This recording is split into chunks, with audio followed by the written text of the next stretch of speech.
Monsieur le ministre, je vous laisse lancer très officiellement Numérique en commun. Merci à vous. Merci beaucoup, Dory. Bonjour, mesdames et messieurs, madame la préfète, madame l'ambassadrice, monsieur le président du département, monsieur le président de la communauté de communes, monsieur le maire, mesdames et messieurs. Je suis très heureux d'être parmi vous aujourd'hui pour Numérique en commun. Et si vous me permettez, je vais peut-être commencer par un sujet un petit peu moins pragmatique, mais par revenir sur, en fond, ce que je crois est l'objet social de Numérique en commun, ou plutôt ce qui nous rassemble, et vous avez cité Fred Turner, et je trouve que c'est très intéressant. Et je trouve que le terme le plus intéressant dans ce que vous venez de citer, c'est le terme de culture. Et je veux, en l'espèce, vous parler d'un concept qui a été, en tout cas, travaillé par un philosophe des techniques qui s'appelle Gilbert Simondon, et qui est le concept de culture technique. Gilbert Simondon, c'est donc, je le disais, un philosophe des techniques qui a beaucoup travaillé sur la révolution industrielle. Donc pas celle que nous sommes en train de vivre, mais celle qui s'est tenue au XIXe siècle et au début du XXe siècle. Et ce qu'il explique, et ça fait dans le fond extrêmement, en tout cas ça a énormément de résonance avec la transition numérique que nous sommes en train de vivre, c'est que l'introduction de la machine à vapeur et l'introduction de la mécanisation n'a pas été qu'une révolution technique. Elle a aussi été une révolution culturelle en ce que, pour la première fois, les gens, les êtres humains, les habitants des sociétés occidentales utilisaient des objets dont ils ne comprenaient pas comment ils fonctionnaient. Jusqu'ici, quand vous vous déplaciez, vous montiez dans une charrue, vous montiez sur un cheval, vous voyez à peu près comment ça fonctionne. Lorsque le chemin de fer arrive, vous montez dans une locomotive, en tout cas dans un wagon, vous ne comprenez pas comment ça fonctionne. Lorsque l'électricité arrive, la lumière arrive, sans que fondamentalement vous compreniez ce qui est sous-jacent. Je le dis parce que je crois que dans le fond, la question de la transition numérique et des difficultés culturelles donc, que nous avons est très similaire. C'est-à-dire que si on fait le parallèle entre ces deux révolutions, ce ne sont pas des révolutions techniques, ce sont des révolutions anthropologiques. Parce que quand la mécanisation arrive, quand l'électricité arrive, ça change tout.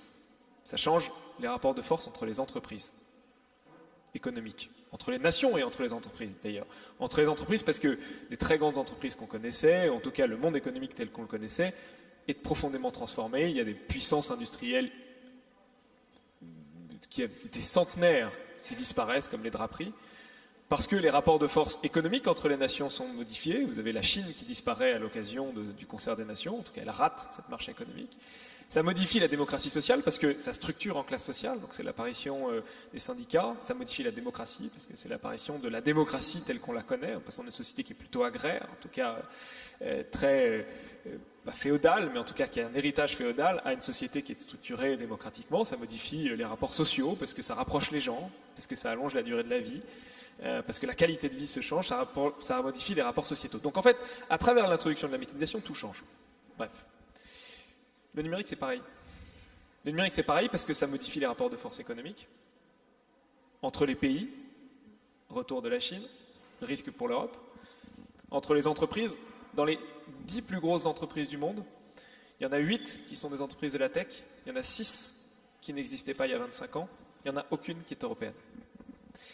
Ça modifie les rapports sociaux et les rapports sociétaux, la démocratie sociale, parce que à travers la remise en cause des corps intermédiaires, la désintermédiation, l'émergence de l'entrepreneuriat, ça modifie la démocratie parce qu'il y a des réseaux sociaux maintenant, parce que les médias n'ont plus le même pouvoir, parce que les corps intermédiaires et la politique n'ont pas les mêmes pouvoirs. Ça modifie les rapports interpersonnels parce que on comprend bien comment les réseaux changent tout. Bref, vous dites pourquoi je nous raconte tout ça. Parce que dans le fond, quand on parle de numérique en commun et quand on parle dans le fond de médiation numérique, ça a été au cœur des interventions. Et quand on est des acteurs de la médiation numérique, on sait que la porte d'entrée de la relation numérique, c'est les outils. C'est savoir communiquer avec ses enfants ou ses petits-enfants ou ses proches, c'est faire sa déclaration d'impôt en ligne, c'est savoir utiliser les services publics numériques. Mais on sait que les questions qui viennent derrière ne sont pas des questions d'outils. C'est les questions de données, c'est les questions de parentalité à l'heure du numérique, avec l'utilisation des écrans, c'est la question de la vie privée, c'est la question des fausses informations et de la structure des d'informations sur les réseaux sociaux. Et donc, dans le fond, ce qui fait l'objet social, en tout cas le sens de numérique au commun, ce qui fait qu'on se retrouve aujourd'hui tous ensemble à parler de ça dans des domaines extrêmement divers qui vont de l'action sociale à la formation, à l'entreprise, à ce que c'est qu'une société à l'heure du numérique, ce qui fait que nous nous retrouvons à en discuter de manière internationale avec un professeur de Stanford, une ambassadrice de l'Estonie, c'est que la transition que nous sommes en train de vivre, elle est profondément anthropologique. Et elle n'est pas qu'une transition d'outils. Et la grande difficulté, c'est que ces grandes transitions sont des grands moments de risque. Parce que une forme de monde tel qu'on le connaissait est en train de disparaître, une forme de monde telle qu'on ne sait pas exactement à quoi elle ressemblera est en train d'apparaître, et pour reprendre une formule gramscienne, c'est dans ce clair-obscur que surgissent les monstres. Et donc, tout le fond du sujet, ce à quoi nous nous attelons quand nous discutons d'inclusion numérique, de transition numérique, de formation des gens numériques, le fond du sujet, c'est en fait quel est le monde, ou en tout cas ce que nous voulons faire, advenir de ce monde. C'est pour ça que, pour faire le lien avec des sujets plus pragmatiques du quotidien, à travers l'action du gouvernement, en tout cas la manière dont nous appréhendons la question du numérique, il y a bien sûr un bout de la chaîne qui est l'innovation, qui est le développement des startups, qui est le développement des usages du numérique. C'est absolument indispensable si nous voulons être au rendez-vous de cette révolution numérique. Mais l'autre bout de la chaîne, c'est la question de l'inclusion numérique et du faire ensemble. C'est la question de la capacité que nous avons, ou que tout le monde, nous avons collectivement, à faire en sorte que dans cette grande transition, qui est facteur d'inquiétude, qui est facteur de peur, parce que ça change, parce que le quotidien des Français et de l'ensemble des personnes, des citoyens du monde entier est perturbé par cette transition numérique, c'est de faire en sorte que nous continuions à faire société.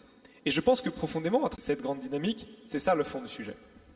Le fond du sujet, c'est une dynamique qui est à la fois une dynamique culturelle et qui doit être participative. Parce qu'une grande transition comme celle-ci, elle ne peut pas se décider, en tout cas se piloter uniquement du haut vers le bas. C'est pour ça que c'est important pour nous, dans la méthode, dans la manière dont on travaille sur cette transition numérique, de travailler avec les collectivités, de travailler avec les associations, de travailler avec les entreprises, de travailler en fait avec l'ensemble des parties prenantes. C'est d'ailleurs la manière dont a été conçue la stratégie nationale d'inclusion numérique qui fait que on accompagne, on finance, c'est notre rôle, mais l'implémentation, jusque le design, jusqu'à la production des outils de l'inclusion numérique, elle se fait avec les acteurs du quotidien. Et cette aventure, d'une certaine manière, elle n'est pas terminée. Parce qu'on le sent bien, ce sujet, c'est un sujet de long terme. Mais, et pour terminer là-dessus, ce que j'aime beaucoup avec Numérique en commun, c'est que sur ce sujet du numérique, il participe un peu dans certains discours ou dans certains débats d'une vision, ou en tout cas de débats un peu crépusculaires auxquels nous assistons actuellement. Où toute la question, c'est d'une certaine manière de se dire que c'était mieux avant, quand il y avait moins de numérique, quand il y avait de l'humain, etc., etc. Ce dont je suis persuadé, c'est que cette transition numérique dont je viens de parler, dans le fond, elle est porteuse de formidables opportunités. Et qu'il ne s'agit pas de la subir, mais il s'agit de savoir ce qu'on veut en faire. Ce que disait d'ailleurs Fred Turner. Et qu'en l'occurrence, les Européens, la France en particulier, mais les Européens de manière générale, ont la capacité de dessiner ce qu'ils veulent être le monde de demain en agissant justement sur cette structure numérique.